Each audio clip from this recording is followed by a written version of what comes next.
Boy Pires, represent Extreme TCG Gaming, or TCG, I don't know why I said gaming, and this is... Cheyenne Rincon. And what did you do Saturday? I got 13th place out of 390 at Philly Regionals. Alright, well, what deck? RB. Fire. Yep. So, first off, shout outs, of course, Home Shop, House of Cards, as you can see here, Lebanon, Pennsylvania. Come give a shout out, come down. Of course, my entire team here, Extreme TCG, and of course, all my boys here at Lebanon. Shout them out. And also, in case any of my students end up watching this, hi students, don't spread this around the school, please. Alright, so let's get to it. Alright, so I'm going to start it a little bit differently than other deck profiles. I'm going to start it with the starters first, then get to the other stuff. Okay. So first, 3 RB Stage Landing. This is the deck. This is the whole deck. I see a lot of people not playing RB Stage Landing and try to play like RB to get around the restrictions, but they're idiots.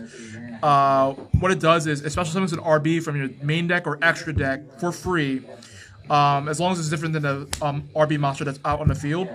And then for the entire turn, not rest of the turn, but the entire turn, you're locked into machines that are 1,500 or less from the extra deck.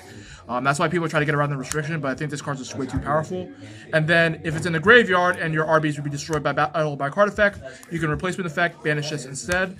If you notice, no once per turns anywhere in this card. This card just establishes so much pressure, does so much on its own, and just answers so much of the crazy bullcrap in this format. And so many people had to read this like, what do you mean there's no once per turn on this? And yeah, it just completely cooked everybody. If you're not playing Stage Landing to play RB, don't play RB. It's absolutely no reason to do so. Yeah. So here we got RB Funk Dock. It's the other strongest card in the deck. It's their field spell. It's also the biggest strength and the biggest weakness. When it's activated, you search for an RB card from your deck to your hand. There's a lot of cards that do that in here. The downside is that it is mandatory to search an RB card from your deck to your hand, which means if you get drolled before you get to RB Funk Dock, you can't even play this card, which sucks because you need the card to be on the field to really get the best value from RB. Whenever you destroy opponent's monster by battle or by card effect with an RB monster, you gain 500 life. It does not go into chain link. It just happens. Easy to forget that.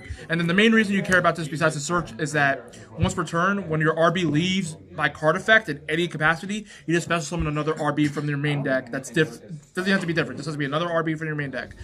This lets you get you extra interruptions. It lets you float through a lot of bullcrap. Having Funk Dock established is often your game plan. Once you do that, you're feeling real comfortable and you can pretty much do whatever you want. Nice. All right, so the other one-card starters of the deck. 3 Terratop and 1 Takatamborg. So basically a Droll Magnet. Basically a Droll Magnet, but by some miracle, I did not get drolled on this once the entire day. I think it's because part of it is if I sensed Droll might be an issue, I just didn't use the Search for Terratop, and that was just fine. But yeah, I didn't get drolled on this once today, which made me hate it a lot less than I usually do. My boys at House of Cards know how much I detest this card usually, but today was fine. And Takatamborg is not as much of a brick in this deck because one of your extra deck monsters happens to be Wind. So sometimes you Stage Landing and special summon this out and get to go off anyway. It was fine, nothing special. You just need 2 machines to do whatever you want.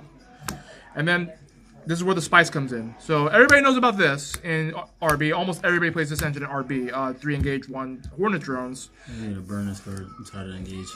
I'm not. I love engage. By the way, in this deck, you would think you draw a lot with this engage. You don't. I drew with it maybe twice the entire time. It's pretty rare that you actually get to draw with engage in this deck.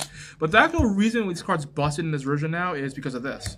3 Pillar of the Future Cynos and 1 Skyscraper Ace Rose. So a lot of people saw this card like, what in the living mother is this card? You can curse like a bleed this shit. Yeah, I know. I don't care. I believe it. But yeah, this card's crazy. So you can special summon it if you pitch a spell, but I rarely did that. Often it's just the only normal summon you're playing in this deck. If you normal special this card, you get to special summon Rose from your deck or graveyard, which means sometimes Rose is a brick, but not always. Sometimes you can make do with Rose. And then while this card's in your graveyard with Rose, you can banish it, and then you can bring a Rose from your graveyard either back to your hand or special summon it. This just established so many bodies all day. And even Rose, ironically enough, had value from both of its effects. So people who don't know, when you special summon a Skyscraper Ace in your extra, you can special summon Rose from your hand. And then more importantly, the graveyard effect, if a Skyscraper Ace were to leave by an opponent's card effect, you can special summon this from the graveyard and negate an opponent's monsters on the field. This actually came out twice when it never came out before, and it won me both times it did that. This was crazy. There's so many games where you get to game turn 3, turn 4, and you just make more bodies, make more bodies, make more bodies, make more bodies, and your opponent just gets back broken until you actually get to your RB engine, and then you just cook them. Wouldn't trade it out for anything. I think it's absolutely the best thing you could be doing with this deck. It was fantastic. That being said, most 2 machine engines work pretty well for the deck. All right, so now for the interruption pieces for RB, at least for the monsters. So you have 1 Goten Cutter, 1 Goten Driller, and 1 Lambda Blade. So what these do, almost all RBs except for the Lambdas can inherit special summon themselves out from hand if you have face-ups for only RBs or you don't have any face-up monsters on the field.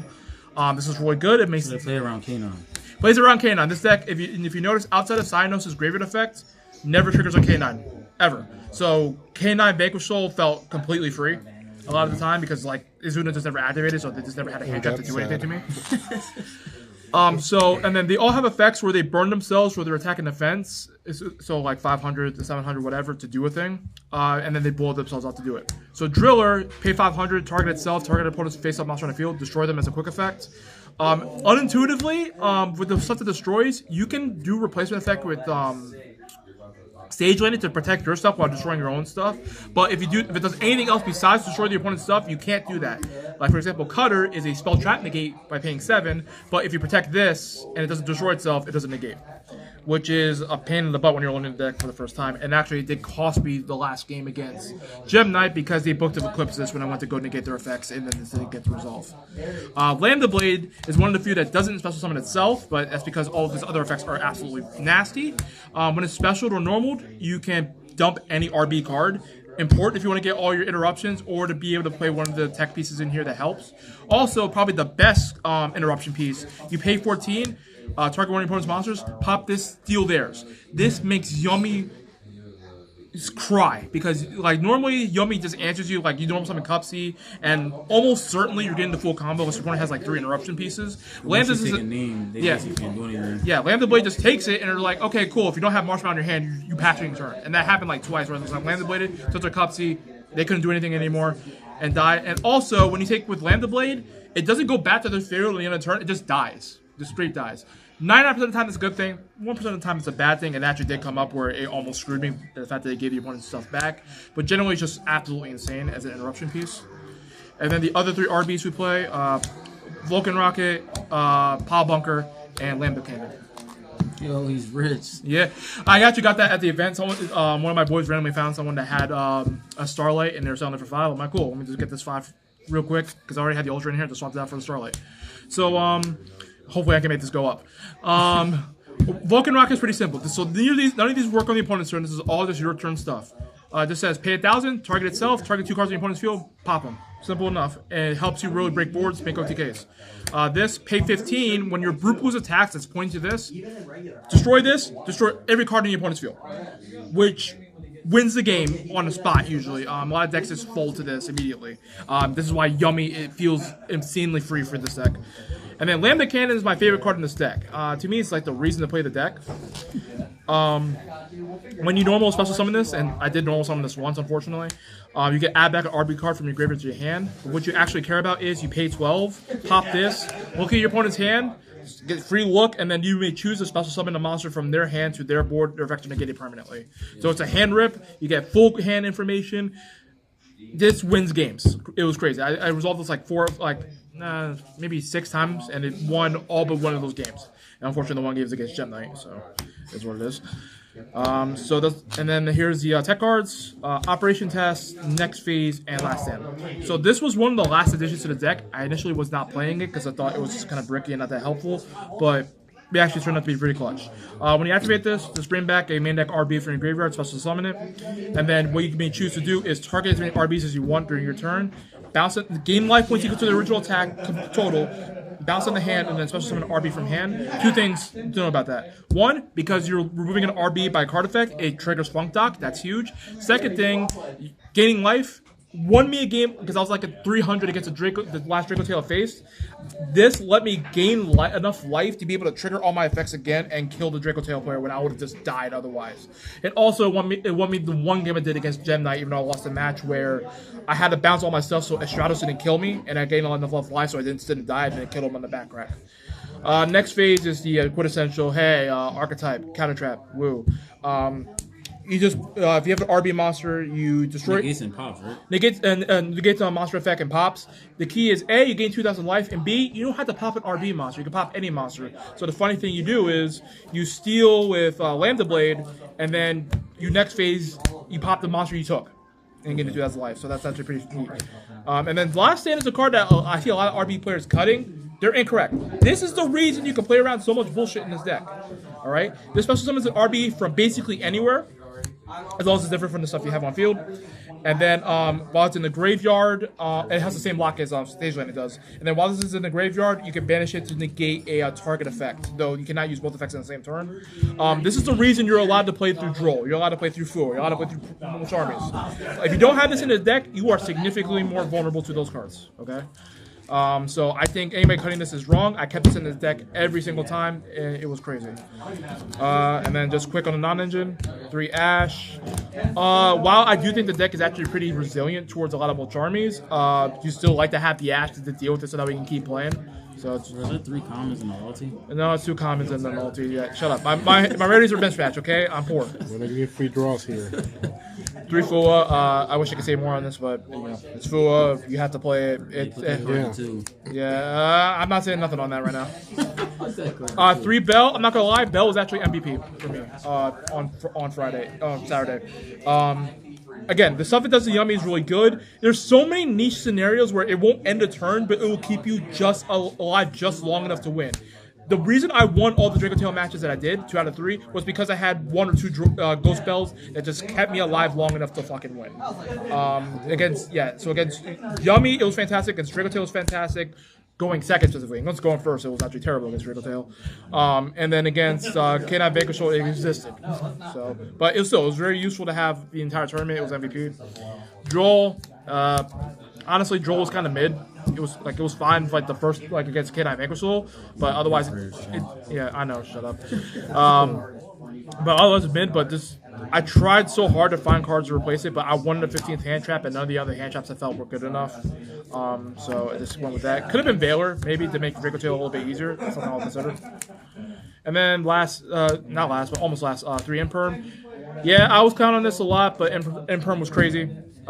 Just being able, whenever Draco Tail went for a Arthalion that went for 2 or more, and you Imperm them, it was just a complete blowout. And just being able to draw into it, Imperm, something as a board breaker, just to make sure it's like, okay, there's not gonna be a problem against like Caesar.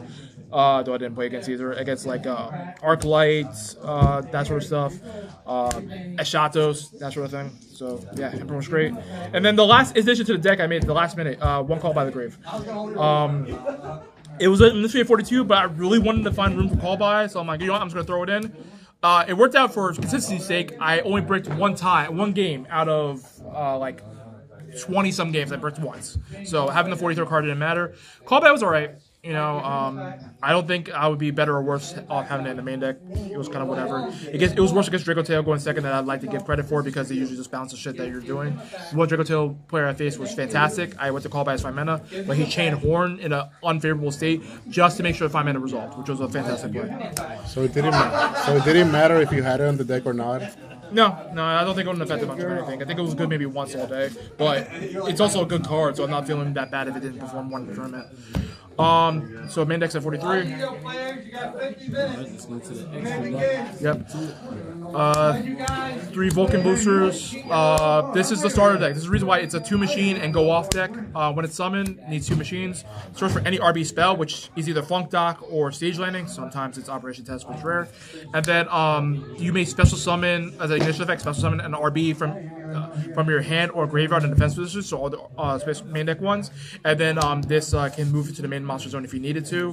That also gives you that 1500 lock. What can I say? This card's fantastic. It's the reason you get to stay in so many games. You can make a resource loop with this and Lambda Cannon. This is the reason why the deck works as well as it does. Link 1 or Link 2? Link 2. 3 blues. This is what you're getting off Stage Landing 99.9% of the time. This card is absolutely custom. He says 2+ machine monsters. Half the time you don't give a crap about that. So here's what it does. It's 1500, Link 3. While it points to an RB monster, it gains the attack of all the original attack of all the RBs it points to. Can't be destroyed by battle or by card effect. And can attack twice. So it gets really big, attacks twice, can't be destroyed, and then it also searches for an RB card as an initiative effect every turn. So every time this lives, you're winning the game.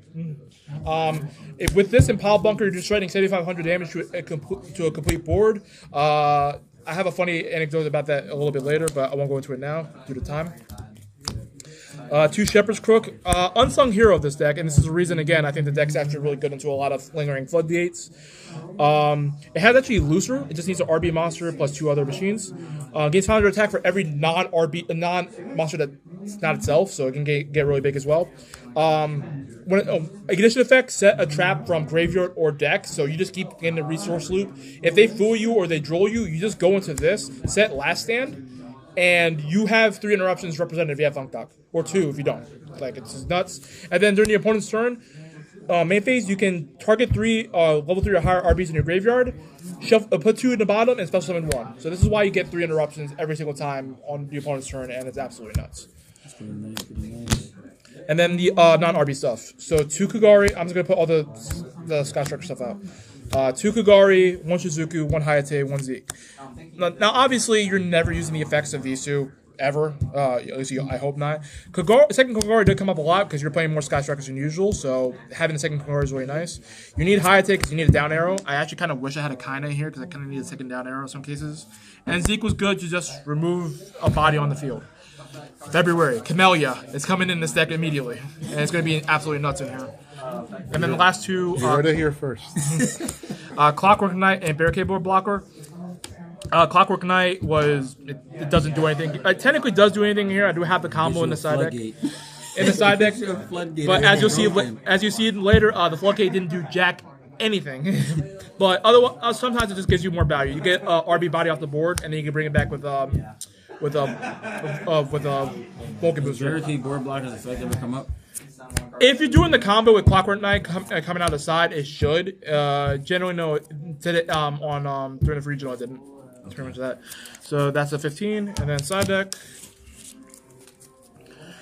2 thrusts, 1 talent. This came in at almost every game 1. Every turn 1 I played, it felt like card was busted. Thrust is broken in this deck because you have a trap you can search, and your spells are absolutely broken. So 2 work better than 3. It was mostly for room. If I could have played 3 thrusts, I would have, but it's just a matter of room. You just have to make concessions. It is what it is. Talent was broken. As talent usually is. I wish I could have found room in the main, but I don't think it's the format you can afford to display board breakers. I'd rather just be on 15 hand traps. Yeah, talent's probably gonna get banned soon. That card wins games. I would not disagree. Talent is really broken, especially when you can handle it up already. So you have Regulus, there's a Clockwork Knight, and then the Blackout Laughs. So these 2 are part of the combo where if you have Clockwork Knight and Barricade Board Blocker, you can either choose to get the Floodgate or choose to get the Regulus. I'm gonna tell you right now, all these cards were ass. I don't tell you, Regulus was just a bad extender. It did come up, don't get me wrong, but I never searched it. Clockwork Knight, I hard drew it 1 time. So I had both of these against Pure Yummy, and they still broke it. But because to be fair, I was trying to get 2 cute. I had this out. I'm thinking, okay, they can't make Snatchy, so I call this Cups of Yummy. Turns out their hand was full of Yummies. They just make SP out this, and then they got to go off anyway. Thankfully, I won that game. Otherwise, I would have been humiliated on the way back home. But I honestly, I would take all 3 of these out almost immediately. These were only okay at best. I don't know. I feel like Black Goat's good in situations. Black Goat's good, but I think there's better stuff we could put in for Black Goat. Perulia is Perulia. Just an extra Mulcharmy. I'll rock it up because I played a lot of Draco Tail and K9 Vanquish Soul. This wasn't amazing, but I did play a few Yummies, and it was really good there. Not much to say.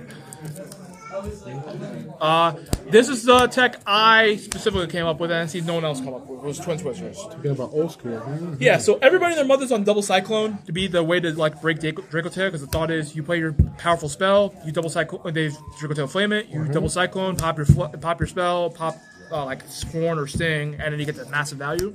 Twin Twisters does literally exactly that, with the upside of not sucking in every other situation. Which actually came up when I faced Draco Tail. I drew Twin Twisters, but I didn't draw a power spell. So instead of just having Double Cyclone sit there doing nothing and then have to be dead, I just Twin Twisted to force out the flame, and then I just cool, activate Funk Dock, and then won. So I think this is better than Double Cyclone in almost every scenario, unless you're a deck that just can't discard. This deck can afford the discard, so I think this is straight better than Double Cyclone. It's just more flexible. And then the last card, 3 Denko Sekka. This card is absolute garbage. Like, I thought this would be the killer app against Draco Tail, but it turns out Draco Tail gets us out this way very easily, especially if they open Brand Fusion, and they're definitely going to be opening Brand Fusion next set. It was just bad. They had like Albion out, and they were just like Sanctifier. They Sanctified this away the second I normal summoned it, and it did nothing. Just wasted my normal summon. It sucks. That's what I can say. I would argue it even cost me that one Draco Tail matchup where if I had anything else, I might have a better chance of winning that and then actually topping. So that's my side deck. Matchups were just Canine Vanquishal round 1, 2-0'd them. Round 2 is Pure Yummy, a close 2-1. Round 3 was a Mitsu Yummy 2-0. Again, just shows how obscene this deck is into like Mitsu and Yummy because you just don't care. It's kind of crazy how that deck works against the meta decks. Yeah, like I thought this deck was real when I played here at locals, and I played against every meta deck, and it felt good into all of them. So it was crazy. Round 4, Draco Tail was the one loss. Unfortunately, I blame Danko for that. It was also the one brick I had the entire day. Round 5 against Pure Yummy, 2-1. Again, another close one. It was the one I ended up almost screwing up with the Cockhorn Knight and Black Oak Laughs. Opponent, you were cool, but do not spend 10 minutes reading a card 5 times again, please. Round 6 against Draco Tail, 2-1, Ghost Bell saved by Butt. Round 7, Draco Tail 2-0'd them. Thank you, Good Samaritan, that was there, who noticed that the opponent summoned Kogimero Drago and did not have a dragon in hand. So he called Judge, and Judge noticed, got that popped, ended up winning me the game. Round 8 against Mitsu Orcus, that was a spicy list. 2-1, really good game. Except for game 2, I got destroyed game 2. I just scooped that immediately. And then round 9, I got 1-2 against Gem Knight, the one matchup that I didn't want to see. Moy Jensen, fantastic player. His main deck had 12 cards that absolutely annihilate this deck. Like, it's not even close. So, it is what it is. But again, Gem Knight got the top 8. That's awesome in its own right. But that's what I got. So, any changes that you're looking to do in the future? Yeah. Go away. It's trash. I will get rid of these in a heartbeat too, honestly, at least for the side deck. Main deck, What are the options for those? For the side deck, I think about Retaliating Sea. I want because Draco Tail feels my worst matchup. I feel like we are RB's incredibly favored into Yummy, and I think it's about an even split against Canine Vanquishal. The Vanquishal stuff's really good, but they only have Canine cards. You absolutely annihilate them. So I feel like you just need more life for Draco Tail and probably for Malice. I got, as you can see in the matchup shred, I got really lucky. Even though Malice was around me the entire day, I didn't play into any. But I didn't really want to respect it, to be honest. But I like play like Retaliating Sea or something like that. Just stuff to beat Draco Tail a little bit more. And then I wish I had better going first stuff like Solemns or something like that. Did you play Rivalry? No, because it conflicts with Rose. Unfortunately, Rose is a warrior, so you can't actually play Rivalry because it cuts off it cuts off some of your extension on follow-up turns. You're just kind of hoping Rivalry gets you there. Plus, if you look at the matchup spread, I played enough Pure Yummy and Draco Tail where it's like it doesn't do as much as you want it to. And then the main deck, the only thing that changes is like I'll consider cutting Droll for Veiler. Maybe put Droll to the side. That's about it. Works. But that's everything I got for this. I'm always open for questions from anybody. They know me. I'm already yapping too much on this video as it is. So. That's awesome, man. So, that profile, guys. Yeah. So please subscribe and follow Pure Ease and his YouTube. Follow Extreme TZ Gaming on YouTube. See you all next time. Yep. Now I'm gonna get some sleep.